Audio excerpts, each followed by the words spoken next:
بسم اللہ الرحمن الرحیم۔ اویس مجاہدین کے لشکر میں شامل ہو گیا۔ تھوڑے سے ہی وقت میں اس نے اپنے اوصاف سب پر عیاں کر دیے۔ وہ پرجوش اور جذبہ جہاد سے سرشار مجاہد ہی نہیں تھا، شاہ سواری، تیغ زنی، برچی بازی اور تیر اندازی میں خصوصی طور پر ماہر تھا۔ پھر اس کا یہ وصف کھل کر سامنے آ گیا کہ اس میں وہ ذہانت بدرجہ عتم موجود ہے جو دشمن ملک میں بھیجے جانے والے جاسوسوں اور تحریب کاروں کے لیے ضروری ہوتی ہے۔ ایسے دیگر اوصاف بھی اس میں موجود تھے۔ پہلے بیان ہو چکا ہے کہ سپہ سالار حضرت عمر بن عاص رضی اللہ تعالیٰ عنہ پر مصر کی فتح کا جنون طاری تھا۔ انہوں نے ہر پہلو سے دلائل دے کر امیر المؤمنین حضرت عمر رضی اللہ تعالیٰ عنہ کو قائل کر لیا تھا کہ انہیں مصر پر فوج کشی کی اجازت دی جائے۔ صحابہ کرام اس تجویز کی مخالفت کر رہے تھے۔ ان کے متفقہ مشورے سے حضرت عمر رضی اللہ تعالیٰ عنہ نے یہ فیصلہ کیا تھا کہ شام کے تمام تر سرکاری انتظامات اور امور کو رواں اور دفاع کو مستحکم کر لیا جائے تو مصر پر حملے کی اجازت دے دی جائے گی۔ عمر بن عاص رضی اللہ تعالیٰ عنہ شام کے ساتھ عراق کے بھی دفاع کے لیے ضروری سمجھتے تھے کہ مصر پر فوراً چڑھائی کر دی جائے۔ جواز یہ پیش کرتے تھے کہ کیسر روم ہرکل کی فوج شام سے بہت بری شکست کھا کر بھاگ گئی ہے اور بکھر گئی ہے۔ خود ہرکل کو کوئی جائے پناہ نہیں مل رہی۔ یہ شکست خوردہ اور خوفزدہ فوج مصر جا پہنچی ہے اور اس کی آدھی سے زیادہ نفری ماری گئی ہے۔ اگر اس فوج پر فوراً حملہ نہ کیا گیا تو ہرکل اور مصر میں اس کا جرنیل اتربون اس فوج کو لڑنے اور جوابی حملہ کرنے کے قابل بنا لیں گے۔ اسے سستانے اور سنبھلنے کا موقع نہ دیا جائے۔ آدھی سے زیادہ فوج ماری گئی تھی۔ حضرت عمر رضی اللہ تعالیٰ عنہ بہت ہی محتاط رویہ اختیار کیے ہوئے تھے۔ عمر بن عاص رضی اللہ تعالیٰ عنہ مصر کے سیاسی، مذہبی اور معاشرتی حالات سے بھی بڑی اچھی طرح واقف تھے۔ انہوں نے اپنے طور پر 2 جاسوس مصر بھیج کر مصر کے داخلی امور کے متعلق تفصیلی رپورٹ حاصل کر لی تھی۔ عمر بن عاص رضی اللہ تعالیٰ عنہ نے امیر المؤمنین سے خاص طور پر کہا تھا کہ عیسائیت 4 فرقوں میں بٹ گئی تھی۔ قبطی، یعقوبی، ملکانی اور ہرکل نے ایک فرقہ سرکاری بنا ڈالا تھا۔ پہلے تفصیل سے بیان ہو چکا ہے کہ ہرکل نے عیسائیت سے فرقے ختم کر کے ایک سرکاری عیسائیت بنا ڈالی اور حکم نامہ جاری کر دیا کہ یہ صحیح عیسائیت ہے اور اس سے اختلاف سنگین جرم ہے۔ دوسرے فرقوں نے اس سرکاری مذہب کو ایک فرقہ قرار دے کر اسے قبول نہ کیا۔ ہرکل نے غیر انسانی تشدد کے ذریعے اپنا سرکاری مذہب منوانے کا حکم دے دیا اور کیرس نام کے ایک بڑے ہی ظالم اور درندہ صفت پادری کو اسقف مقرر کر کے اسے ظلم و تشدد اور اظہار رسانی کے وسیع اختیارات دے دیے۔ عیسائیوں کا سب سے بڑا فرقہ قبطی تھا۔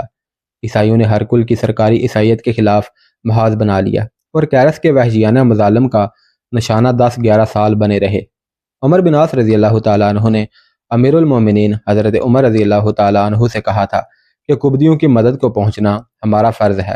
عمر بن عاص رضی اللہ تعالیٰ عنہ نے دیکھا کہ امیر المومنین مصر پر فوج کشی کے لیے آمادہ تو ہو گئے ہیں، لیکن یہ معلوم نہیں وہ کب حملے کا حکم دیں، تو انہوں نے اپنا ایک پلان بنا لیا۔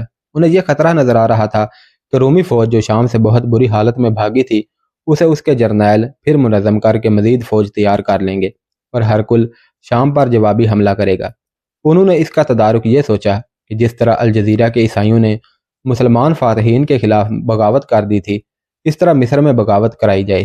ایک روز انہوں نے اپنے ماتحت سالاروں کو مشورے کے لیے طلب کیا اور انہیں اس صورتحال سے آگاہ کر کے بتایا کہ ان کا پلان کیا ہے۔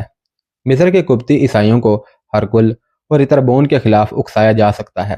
عمر بن عاص رضی اللہ تعالیٰ عنہ نے کہا، وہاں سب سے زیادہ مظلوم اور ہرکل کے قہر کا شکار قبطی ہو رہے ہیں، ہو سکتا ہے وہ بغاوت کی ہمت نہ رکھتے ہوں۔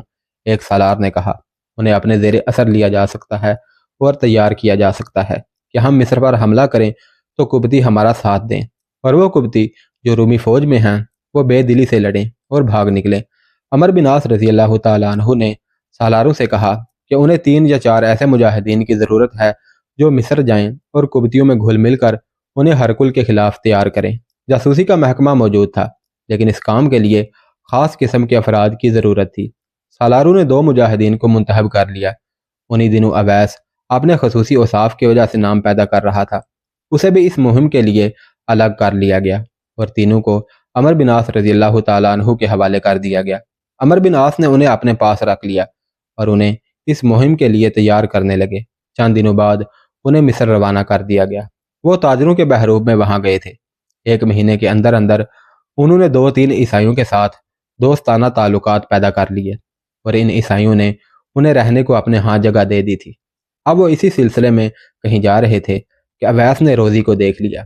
روزی کی جگہ کوئی اور لڑکی ہوتی تو اویس اور اس کے ساتھی اس کی طرف توجہ ہی نہ دیتے۔ اویس سے رہا نہ گیا۔ اس نے اپنے ساتھیوں کو بتایا کہ اس لڑکی کے ساتھ اس کا کیا تعلق ہے اور وہ حیران ہے کہ یہاں کس طرح پہنچ گئی ہے۔ اویس نے تماشائیوں سے معلوم کر لیا کہ یہ کیا معاملہ ہے۔ تماشائیوں نے بتایا کہ اس لڑکی کو نیل کی قربانی کے لیے لے جا رہے ہیں اور یہ جا نہیں رہی۔ اویس اور اس کے ساتھیوں نے ساری معلومات حاصل کر کے طے کر لیا کہ انہیں کیا کرنا ہے۔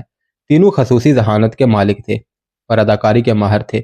وہ قبطی عیسائیوں کے بحروپ میں آگے بڑھے اور ان 2 آدمیوں سے جا ملے جو روزی کو لے جا رہے تھے۔ ان کی یہ کوشش کامیاب رہی۔ انہوں نے 2 آدمیوں کو قتل کر کے دریا میں پھینک دیا۔ وہاں دریا زیادہ چوڑا تھا اور کشتی دریا کے وسط میں جا رہی تھی۔ کشتی کو کنارے لگانا اور وہاں سے غائب ہو جانا تھا، مگر اس وقت تک عربوں میں یہ کمزوری موجود تھی کہ کشتی رانی کے فن سے نا واقف تھے۔ دجلہ اور فرات میں چپو والی کشتی چلا سکتے تھے۔ تمام مجاہدین چپو کو مار سکتے اور کشتی کا رخ بھی بدل سکتے تھے، لیکن بادبانو کے صحیح استعمال سے نا واقف تھے۔ اویس اور اس کے ساتھی یہ جانتے تھے کہ کشتی کا رخ بدلنے اور موڑنے کے لیے اس کے پیچھے ایک بڑا چپو موجود ہے۔ ان میں سے ایک نے اس چپو کو ایک طرف موڑا۔ کشتی تو کنارے کی سمت مڑ گئی، لیکن بادبانو کی پوزیشن کو بھی اس کے مطابق ذرا دائیں بائیں کرنا تھا۔ کشتی کا رخ بدلنے سے ہوا کا رخ بدل گیا۔ اس وقت ہوا زیادہ تیز ہو گئی تھی۔ ان تینوں کو یہ بھی معلوم نہیں تھا کہ بادبان گرائے یا لپیٹے کس طرح جاتے ہیں۔ ہوا اور بادبانو نے کشتی کو ایک پہلو سے اٹھا دیا اور اس کا دوسرا پہلو پانی کے اندر چلا گیا۔ پانی بڑی تیزی سے کشتی میں آ گیا۔ لڑکی کو سنبھالو اویس، ایک مجاہد نے گھبرا کر کہا۔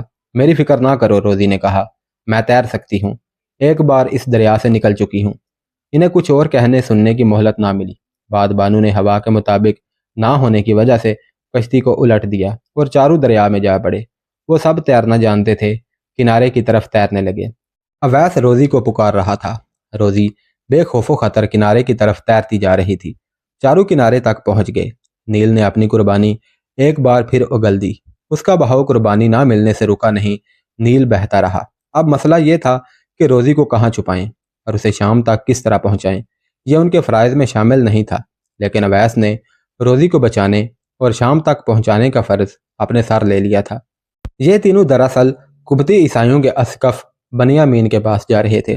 بعض تاریخ نویسوں نے بنیامین کا نام ابو میامین لکھا ہے، لیکن مستند مورخوں نے متفقہ طور پر بنیامین کو صحیح نام کہا ہے۔ بنیامین کسی بستی میں نہیں رہتا تھا، بلکہ ایک مقام کوس سے کچھ دور ایسے ریگستان میں رہتا تھا جسے ٹیلوں اور نشیب و فراز نے دشوار گزار بنا رکھا تھا۔ عوام جو ہرکل کی سرکاری عیسائیت کو قبول نہیں کرتے تھے، بنیامین کو اپنا روحانی پیشوا مانتے تھے۔ ہرکل نے کیرس کو بنیامین کے قتل کی اجازت دے دی تھی۔ بنیامین کو بر وقت پتہ چل گیا اور فرار ہو گیا۔ یہ عمر بن عاص رضی اللہ تعالیٰ عنہ کے تینوں جاسوسوں کا کمال تھا کہ انہوں نے بنیامین کا ٹھکانہ معلوم کر لیا تھا۔ یہ اپنے آپ کو کٹر قبطی ظاہر کرتے تھے اور قبطی عیسائیوں کے گرجوں میں بھی جاتے تھے اور ان کی طرح عبادت کرتے تھے۔ یہ تو ہو ہی نہیں سکتا تھا کہ اویس اپنے اصل فرائض اور مشن کو چھوڑ کر روزی کو اس کے ماں باپ کے حوالے کرنے کے لیے ملک شام کو چلا جاتا، لیکن روزی کو ساتھ بھی نہیں رکھا جا سکتا تھا اور اسے تنہا بھی نہیں چھوڑا جا سکتا تھا۔ تینوں نے اس مسئلہ پر تبادلہ خیالات کیا۔ کیوں نہ اسے اپنے ساتھ ہی لے چلیں، ان تینوں جاسوسوں کے امیر نے کہا، اور یہ ظاہر کر کے کہ یہ بھی قبطی ہے، اسے بنیامین کے حوالے کر دیں گے اور اسے کہیں گے کہ اس لڑکی کو حلب پہنچا دے۔ اسے پتہ چل گیا کہ اس لڑکی کو نیل کی قربانی سے فرار کیا ہے تو یہ خطرہ دل سے نکال دو۔ امیر نے کہا، میرے کانوں میں یہ بات پڑی تھی کہ بنیامین اس قربانی کو گناہ سمجھتا ہے، لیکن ابھی اس لیے خاموش ہے کہ قبطیوں کی غالب اکثریت اس قربانی کو برحق مانتی ہے۔ انہیں یہ معلوم تھا کہ وہ کہاں ہے اور بنیامین کا ٹھکانہ کہاں اور کتنی دور ہے۔ دریا کے کنارے زیادہ دیر رکے رہنا ٹھیک نہیں تھا۔ وہ اس طرف چل پڑے جدھر بنیامین کا ٹھکانہ تھا۔ صبح تک انہیں بہت دور نکل جانا تھا۔ بنیامین ہی ان مسلمان جاسوسوں کے کام کا آدمی تھا۔ انہوں نے بنیامین کے متعلق تمام ضروری معلومات حاصل کر کے اس کے پاس جانے کا فیصلہ کیا تھا۔ یہ تفصیلات تاریخ کے دامن میں محفوظ ہیں۔ مشہور تاریخ دان الفریڈ بٹلر نے یہ تفصیلات اپنی انگریزی زبان کی کتاب مصر میں عربوں کی فتوحات میں یکجا کر دی ہیں۔ یہ تفصیلات مختصراً اس طرح ہیں کہ ہرکل نے عیسائیت کو سرکاری شکل دے کر اس کا اصل حلیہ بگاڑ کے رکھ دیا اور اسے لوگوں پر مسلط کرنے کا شاہی فرمان جاری کر دیا۔ عیسائیت کے علماء نے تو اسے قبول کرنا ہی نہیں تھا، عوام نے بھی اسے قبول نہ کیا۔ ایک بڑے پادری کو وسیع اختیارات دے دیے کہ وہ جبری طور پر یہ مذہب لوگوں پر مسلط کرے۔ کیرس نے اسکندریہ میں ایک مذہبی اجتماع منعقد کیا اور اپنے سرکاری مذہب کی تبلیغ کی۔ بیت المقدس امیر المومنین حضرت عمر رضی اللہ تعالیٰ عنہ کے حوالے اور اپنی شکست کے معاہدے پر دستخط کرنے والا اسقف اعظم سفرینوس اسکندریہ میں موجود تھا۔ اس نے کیرس کو الگ بٹھا کر دلائل سے بھی اور منت سماجت سے بھی قائل کرنے کی کوشش کر ڈالی کہ وہ عیسائیت کو آسمانی کتاب انجیل کے مطابق رہنے دے، لیکن کیرس کے دل میں خدا کا نہیں ہرکل کا خوف تھا، اور پھر ہرکل نے اسے لوگوں کی جان لینے تک کے جو اختیارات دے دیے تھے انہوں نے اسے فرعون بنا دیا تھا۔ سفرینوس تو تاریخ کے کسی تاریک گوشے میں جا گم ہو گیا۔ بنیامین ہرکل اور کیرس کے خلاف میدان میں اتر آیا۔ الفریڈ بٹلر لکھتا ہے کہ لوگوں کے دلوں میں بنیامین کی محبت بھی تھی، تعظیم و تکریم بھی۔ وہ دانش مند اور اپنے مذہب کا عالم تھا، مذہب کے خلاف کوئی بات برداشت نہیں کرتا تھا۔ ہرکل نے اس کی گرفتاری کا حکم دے دیا۔ بنیامین کے پاس کوئی جنگی طاقت نہیں تھی، پھر بھی اس نے عیسائیت کے دفاع کا فیصلہ کر لیا اور روپوش ہو گیا۔ اسکندریہ سے کچھ دور ایک صحرائی بستی کوس ہوا کرتی تھی۔ بنیامین اس سے کچھ دور دشوار گزار صحرا میں چلا گیا اور وہاں گرجا بنا لیا۔ اس کا خفیہ رابطہ اپنا کارندوں کے ساتھ تھا جو تبلیغ کرتے پھرتے اور لوگوں کو بنیامین کے ہدایات دیتے رہتے تھے۔ اس طرح بنیامین روپوش ہوتے ہوئے بھی لوگوں میں موجود اور سرگرم رہا۔ کیرس کو بنیامین کا کوئی سراغ نہیں مل رہا تھا۔ اس نے بنیامین کے بڑے بھائی کو گرفتار کر لیا۔ تاریخ میں اس بھائی کا نام نہیں ملتا۔ کیرس کو معلوم تھا کہ بنیامین کے مشن کو اس کا یہ بھائی چلا رہا ہے۔ اسے کہا گیا کہ وہ ہرکل کی عیسائیت کو قبول کر لے اور اپنے پیروکاروں کو یہ عیسائیت قبول کرنے کو کہے۔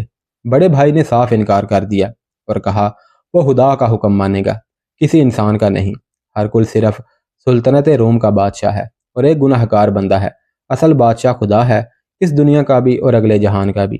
کیرس کے حکم سے بنیامین کے بڑے بھائی پر جو تشدد کیا گیا اس کی تفصیلات الفریڈ بٹلر نے بیان کی ہیں۔ اسے برہنہ کر کے فرش پر لٹا دیا گیا اور اس کے جسم پر مشعلیں رکھ دی گئی۔ ذرا تصور میں لائیں کہ مشعلوں کے شعلوں نے اس کے جسم کو کس طرح جلایا ہوگا۔ کہو کیسر روم شاہ ہرکل کا مذہب سچا ہے، اسے کہا گیا، اور یہ کہ باقی سب جھوٹے ہیں۔ لعنت اس پر جو ہرکل کے مذہب کو سچا سمجھتا ہے۔ بنیامین کے بھائی نے کہا سچا مذہب انجیل کا ہے۔ تاریخ میں لکھا ہے کہ اس کے دونوں پہلوؤں سے چربی پگھل پگھل کر فرش پر بہہ رہی تھی۔ مشعلیں ہٹا کر اس سے کہا گیا کہ وہ اتنا ہی بتا دے بنیامین کہاں ہے۔ اگر مجھے معلوم ہے تو بھی نہیں بتاؤں گا، اس نے جواب دیا۔ اس کا ایک دانت اکھاڑ کر پھر پوچھا بنیامین کہاں ہے، اس نے پھر وہی جواب دیا۔ اس کا ایک اور دانت اکھاڑ کر پرے پھینک دیا گیا۔ پھر یہ سلسلہ شروع ہو گیا کہ اسے ہرکل کی سرکاری عیسائیت تسلیم کرنے کو کہتے تو وہ انکار کر دیتا۔ اس کا ایک دانت اوزار سے پکڑ کر اکھاڑ دیا جاتا، پھر پوچھتے بنیامین کہاں ہے، وہ نہ بتاتا تو اس کا ایک دانت کھینچ کر نکال دیا جاتا۔ اس طرح اس کے تمام دانت نکال دیے گئے اور اس کے منہ سے خون بہنے لگا۔ اس کے عقیدے اور جذبے کی پختگی کا یہ علم کہ ابھی تک ہوش میں تھا۔ اس کے بعد اسے 3 بار کہا گیا کہ وہ ہرکل کی عیسائیت کو تسلیم کرے۔ اس نے تینوں بار انکار کیا۔ کیرس کے حکم سے اسے سمندر میں پھینک دیا گیا اور وہ ڈوب کر مر گیا۔ الفریڈ بٹلر نے ایک اور پادری سیموئل کا واقعہ بیان کیا ہے۔ یہ پادری بھی بنیامین کا پیروکار تھا اور اس نے صحرا میں کہیں گرجا بنا رکھا تھا۔ وہ قبطی تھا اور ہرکل کے مذہب کے خلاف محاذ قائم کیے ہوئے تھا۔ کیرس نے اس کے نام ایک پیغام لکھا جس میں اس سے کہا گیا کہ وہ ہرکل کا سرکاری مذہب قبول کر لے۔ یہ پیغام ایک فوجی افسر لے گیا جس کے ساتھ 100 سپاہی تھے۔ اس نے پیغام سیموئل کو دیا، ہمارا سردار بنیامین کے سوا اور کوئی نہیں ہو سکتا۔ سیموئل نے پیغام پھاڑ کر پھینکتے ہوئے کہا لعنت خدا کی ان پر جنہوں نے یہ پیغام بھیجا ہے، لعنت رومی سلطنت پر جس نے ہم پر جھوٹا مذہب ٹھونسا ہے۔ پیغام لے جانے والے فوجی افسر کو کیرس کے تمام حکم دیے گئے تھے۔ سیموئل نے پیغام پھاڑ کر توہین آمیز الفاظ کہے تو فوجی افسر نے اسے گرفتار کر لیا۔ اس کے بازو پیٹھ پیچھے باندھ دیے گئے۔ فوجی افسر گھوڑے پر سوار تھے۔ سیموئل پیدل جا رہا تھا۔ اسے پوری طرح ذلیل و رسوا کرنا مقصود تھا۔ لوگ اسے دیکھنے کے لیے اکٹھا ہو گئے۔ اے لوگو، سیموئل نے بڑی ہی بلند اور جاندار آواز میں کہا، میں آج بہت خوش ہوں۔ آج حضرت عیسیٰ علیہ السلام کی ناموس اور صداقت پر میرا خون بہے گا۔ اے لوگو، اپنے مذہب کی سچائی کو مانو۔ کسی بادشاہ سے نہ ڈرو۔ اس نے کیرس کو گالیاں دینی شروع کر دی۔ فوجی اسے مارتے پیٹتے ہوئے کیرس کے پاس اس حالت میں لے گئے کہ اس کے سر اور چند اور جگہوں سے خون بہہ رہا تھا۔ کیرس نے فوجیوں کو حکم دیا کہ اس کی اور پٹائی کی جائے۔ تاریخ شاہد ہے کہ اسے اس قدر پیٹا گیا کہ اس کے کپڑے خون سے لال ہو گئے۔ او بدبخت پادری، کیرس نے سیموئیل سے کہا، تجھے کلیسا کا سربراہ کس نے بنایا ہے اور تجھے یہ اختیار کس نے دیا ہے کہ تیرے ماتحت پادری اور پیروکار میرے خلاف، میرے مذہب کے خلاف تبلیغ کرتے پھریں؟ او بے مذہب دجال، سیموئیل نے گرجتی آواز میں کہا، نیکی خدا کی عبادت اور بنیامین کی اطاعت اور پیروی میں ہے۔ تو ابلیس کی اولاد ہے، تیری اور تیرے مذہب کی اطاعت گناہ ہے۔ کیرس نے حکم دیا کہ اس کے منہ پر اتنے مکے مارے جائیں کہ اس کا منہ سوج جائے۔ حکم کی تعمیل ہوئی۔ اب جواب دے، کیرس نے پوچھا، تو مصر کے حاکم اور مذہبی پیشوا کا حکم کیوں نہیں مانتا؟ کیا تو نہیں جانتا کہ تیری زندگی اور موت میرے ہاتھ میں ہے؟ کیا تو ابلیس کو نہیں جانتا اے کیرس؟ سیموئیل نے شدید غصے کی حالت میں، شدید زخمی حالت میں بھی بلند آواز میں کہا، ابلیس ملائکہ کا سردار تھا، لیکن غرور اور تکبر نے اسے خدا کا حکم ماننے سے روک دیا۔ خدا نے اسے لعنتی قرار دے دیا۔ اے کیرس، تو ابلیس سے بڑھ کر لعنتی ہے۔ کیرس نے حکم دیا کہ اسے باہر لے جا کر اس کا سر اڑا دو۔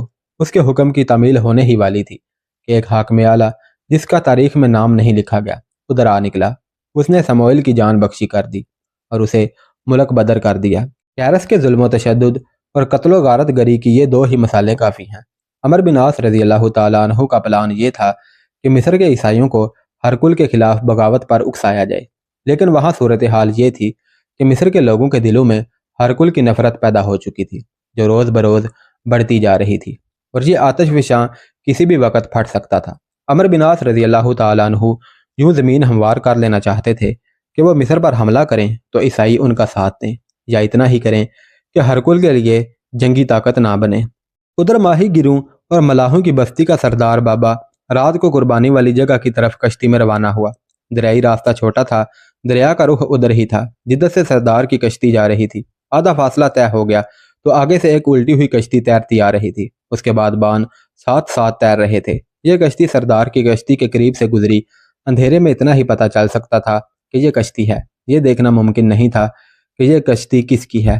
انہیں بتانے والا کوئی نہ تھا کہ ان کے اپنے آدمیوں کی کشتی ہے اور ان کی قربانی ایک بار پھر غائب ہو گئی ہے۔ قربانی والی جگہ پر پہنچے تو ایک پادری اور چند ایک سرکردہ افراد پہلے ہی پہنچے ہوئے تھے۔ انہوں نے ماہی گیروں اور کشتی رانوں کے بابا سے پوچھا، لڑکی کہاں ہے؟ اس نے حیران سا ہو کے بتایا کہ اسے 5 آدمیوں کے ساتھ پہلے ہی بھیج دیا گیا تھا۔ وہاں تو ماتم جیسی کیفیت پیدا ہو گئی۔ بابا نے کہا کہ انہوں نے ایک بادبانی کشتی الٹی بہتی دیکھی ہے، لیکن دونوں کشتی ران پرانے تجربہ کار تھے۔ کشتی کسی وجہ سے الٹ گئی تھی تو وہ تیر کر نکل آتے۔ لڑکی بھی تیراک تھی۔ کشتی میں 3 آدمی اجنبی تھے۔ بابا نے بتایا وہ نہ ہوتے تو لڑکی کو قربانی کے لیے تیار کرنا ناممکن ہو جاتا۔ نیل کو اس لڑکی کی قربانی قبول نہیں، پادری نے کہا۔ نیل کے عطاب سے بچنا ہے تو اسی لڑکی کی قربانی دینی پڑے گی جسے پہلے منتخب کیا گیا تھا، خورشیش کی بیٹی۔ اسے ابھی لا کر دریا میں پھینک دیا جائے۔ پہلے بیان ہو چکا ہے کہ اپنی بیٹی کو قربانی سے بچانے کے لیے خورشیش نام کا ایک آدمی انطاکیہ سے روزی کو دھوکے سے مصر لے گیا اور اسقف کے آگے یہ جھوٹ بولا تھا کہ اس کے باپ نے اپنی بیٹی کو نیل کی قربانی کے لیے بھیجا ہے۔ پادری نے کہا کہ خورشیش کو ابھی جگا کر کہا جائے کہ اپنی بیٹی ساتھ لے کر آ جائے۔ خورشیش بیٹی کو لے کر آ گیا۔ اس نے پادری کو بتایا کہ اس نے اپنی بیٹی کے سارے زیورات اس لڑکی کو پہنا دیے تھے جو لاپتہ ہو گئی تھی، اور اب اپنی بیٹی کو پہنانے کے لیے زیورات کی کوئی ایک بھی چیز نہیں۔ اس نے یہ بات اس امید پر کہی تھی کہ اس کی بیٹی بچ جائے گی، لیکن پادری نے کہا کہ زیورات اتنے اہم نہیں، قربانی ایک جسم کی دی جاتی ہے اور جسم ایک کنواری لڑکی کا ہونا لازمی ہے۔ پادری کا حکم ٹالا نہیں جا سکتا تھا۔ اسی لڑکی کو گھر سے لا کر دریا میں پھینک دیا گیا جسے بچانے کے لیے لڑکی کا باپ روزی کو دھوکہ دے کر لایا تھا۔ اس وقت روزی نیل سے بہت دور نکل گئی تھی۔ اویس اور اس کے ساتھی کوئی ایسے مسافر تو نہیں تھے جن کے پاس نہ پیسہ ہو نہ کوئی اور وسیلہ۔ وہ جاسوس تھے، ان کے پاس رقم بھی تھی، عقل بھی تھی۔ انہوں نے کرائے کے اونٹ لے لیے اور کوس جا پہنچے۔ کوس ان عیسائیوں کا مرکز تھا جو ہرکل اور کیرس کی عیسائیت کے خلاف برسرے پیکار تھے۔ یہاں بھی ان تینوں نے اپنے آپ کو عیسائی ظاہر کیا۔ انہوں نے روزی کو اس طرح چادر میں لپٹا ہوا تھا کہ اس کا چہرہ تھوڑا سا ہی دکھائی دیتا تھا۔ اونٹوں نے انہیں جلد ہی کوس پہنچا دیا۔ شام گہری ہو گئی تھی، انہیں رات وہیں گزارنی تھی۔ وہاں سرائے موجود تھی، وہ سرائے میں چلے گئے۔ کھانے کے بعد باتیں کرنے بیٹھ گئے۔ اب بتاؤ روزی، ایک مجاہد جاسوس نے اس سے پوچھا، ہمارے متعلق تمہارے دل میں کوئی شک تو نہیں؟ نہیں، روزی نے کہا، اسے کوئی شک ہونا بھی نہیں چاہیے تھا، وہ گزشتہ رات سے ان کے ساتھ تھی۔ اگر یہ تینوں بدنیت ہوتے تو اب تک عملاً بدنیتی کا ارتکاب کر چکے ہوتے۔ زیادہ خطرہ اویس کی طرف سے تھا۔ روزی نے اسے یوکلس کے مقابلے میں دھتکار دیا تھا۔ اویس سوچ سکتا تھا کہ انتقام لینا اس کا حق ہے، لیکن اس نے روزی کے ساتھ سلوک، برتاؤ اور انداز ایسا رکھا جیسے روزی نوخیز اور حسین لڑکی نہیں بلکہ اس کا کوئی مجاہد رفیق ہو۔ اویس، روزی نے کہا، تم نے کہا تھا کہ تمہیں مسلمانوں نے نئی زندگی دی ہے، اور تم نے دیکھا کہ مسلمانوں نے تمہیں احسان نہیں جتایا بلکہ اسلام کا حکم ہی یہی ہے، تو تم نے اسلام قبول کر لیا۔ اب تم نے اور تمہارے ان ساتھیوں نے مجھے نئی زندگی دی ہے۔ مجھے پتہ چل گیا تھا کہ اب میرے ہاتھ باندھ کر دریا میں پھینک دیں گے۔ تم نہ آ جاتے تو اس وقت میری لاش کو دریائی مخلوق نوچ رہی ہوتی۔ اللہ کا حکم تھا، تم زندہ رہو گی، اویس نے کہا۔ اللہ نے اس کا سبب یہ بنایا کہ مجھے وہاں بھیج دیا جہاں تمہاری زندگی اور موت کا فیصلہ ہو رہا تھا۔ ہم تینوں وہاں اللہ کے بھیجے ہوئے پہنچے تھے۔ تمہیں میں نے نہیں، اسلام نے نئی زندگی دی ہے، پھر مجھے اسلام میں داخل کر لو، اویس، روزی نے کہا، اور اس کے آنسو بہہ نکلے۔ پھر بولی، مجھے ذرا سی بھی توقع نہیں تھی کہ تم مجھے بخش دو گے۔ میں تم سے اور تمہارے ان ساتھیوں سے اتنی متاثر ہوئی ہوں کہ باقی عمر تمہارے ساتھ گزارنے کا فیصلہ کر لیا ہے۔ ابھی نہیں روزی، اویس کی پارٹی کے سردار نے کہا، تم اپنے ماں باپ کے پاس پہنچو گی تو ہو سکتا ہے تمہارے خیالات بدل جائیں۔ یہاں تم خوف و ہراس کی کیفیت میں ہو اور تم کم سن بھی ہو۔ ہم تمہیں تمہارے ماں باپ کے پاس پہنچا دیں گے، وہاں آزادی سے فیصلہ کرنا۔ روزی فیصلہ کر چکی تھی۔ تینوں مجاہدین نے اسے کہا کہ اسلام میں داخل ہونے کا فیصلہ آزادی سے کیا جاتا ہے، لیکن وہ رو پڑی، کہتی تھی ماں باپ کے پاس جائے گی ہی نہیں۔ اویس نے اسے بتایا تھا کہ وہ تجارت کے سلسلے میں مصر آئے ہیں۔ روزی کی ضد یہ تھی کہ وہ ان کے ساتھ واپس جائے گی۔ اسے بتایا نہیں جا سکتا تھا کہ ان تینوں کا مشن کچھ اور ہے، اور وہ اسے اپنے ساتھ نہیں رکھ سکتے تھے، لیکن روزی کی ضد اور آہوزاری نے انہیں پریشان کر دیا۔ اس نے آخر یہ کہہ دیا کہ وہ اب مسلمان ہے، عیسائی نہیں۔ مجاہدین کے لیے روزی نے ایسا مسئلہ کھڑا کر دیا کہ ان کے لیے کوئی راہ فرار نہ رہی۔ روزی اعتماد اور جرأت کے ساتھ بات کرنے والی لڑکی تھی، وہ کسی پہلو ڈرپوک لڑکی نہیں تھی۔ جماعت کے امیر نے ساتھیوں سے صلاح مشورہ کر کے روزی کو اپنے ہاتھ پر مسلمان کر لیا اور اس کا نام رابعہ رکھ دیا۔ اسے معلوم تھا کہ غیر مسلم کو کس طرح اسلام میں داخل کیا جاتا ہے۔ اب مسئلہ یہ تھا کہ رابعہ کو اپنی اصلیت اور مشن سے آگاہ کیا جائے یا نہیں۔